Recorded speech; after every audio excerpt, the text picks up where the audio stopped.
The miners' strike was a catalyst for Dove and all its developments. Big decision makers always seemed to be the men. They ran the clubs, they ran the pubs. You know, they were obviously very active in the miners' union. And so when we set up Dove during the miners' strike, we wanted to have an opportunity for women to be involved in something that they were the decision makers, that they decided how things should be run and how things should be developed. When I first came back home to Wales, I thought, oh, how will I cope? But I found a job at my doorstep. I came back at the right time because the Dove workshop had only been set up, and I thought, oh, I'll take the girls now to the mother and toddler group. Then got chatting to Mair, and she said, you can type and do payroll. And I said, yes. Oh, lovely. And I never went home, really. I just stayed and developed and got more involved with the work. I'd done a number of jobs. I'd nursed, I'd worked in shops, never settled, never found the right thing, you know. And came back to the valley because it was safer for my children. I wanted to be back in where I belonged, I suppose. I was in the local library, I was volunteering in the local library, and somebody said, you've got to come to Dove Workshop with me. They're doing great work up there, they've got great courses on, come with me.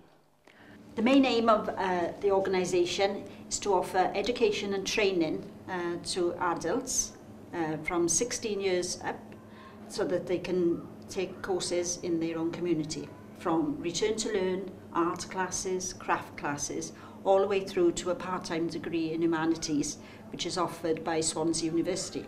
Well, I started off as somebody who'd never typed anything, who, you know, didn't have any skills in learning in any shape or form, but I've avid belief in what learning can do for somebody, and I'm loving it myself. I did the degree here, the BA Humanities, and I think it was 2 or 3 years ago I finished my Masters in Lifelong Learning. It's a community resource for men and women. The creche is thriving, the cafe, the restaurant's fantastic, and now they've got a community garden. But it's run by women, and the women make the decisions. And that's what's important. When Dove was established, it was very much in the style of a lifelong learning centre, and we still call that by a lot of people. But we came to recognise that the work that we were doing was helping the economy, helping to regenerate a community. Our geography doesn't lend itself very well to inward investment, I don't think. You know, you're not going to build a factory up the road because you haven't got the infrastructure, you haven't got the rail system. We need people to be more entrepreneurial, because when you get people to run a little business in a community, they're not going to get up and walk away when the going gets tough. It's not always about making a lot of money for one person, but it's about making a living, which is a completely different thing, I think, you know.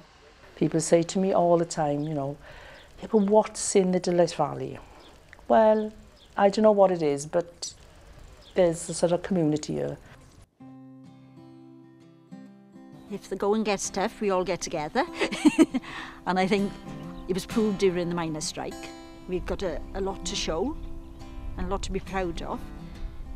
Not to forget our roots, our mining, where we've all come from, but build on that. I think the reason why Dove's been so successful is we're a bottom-up organisation. We respond to the needs of the people in the community. We always felt our dreams should become reality, and those dreams are there now, they are real.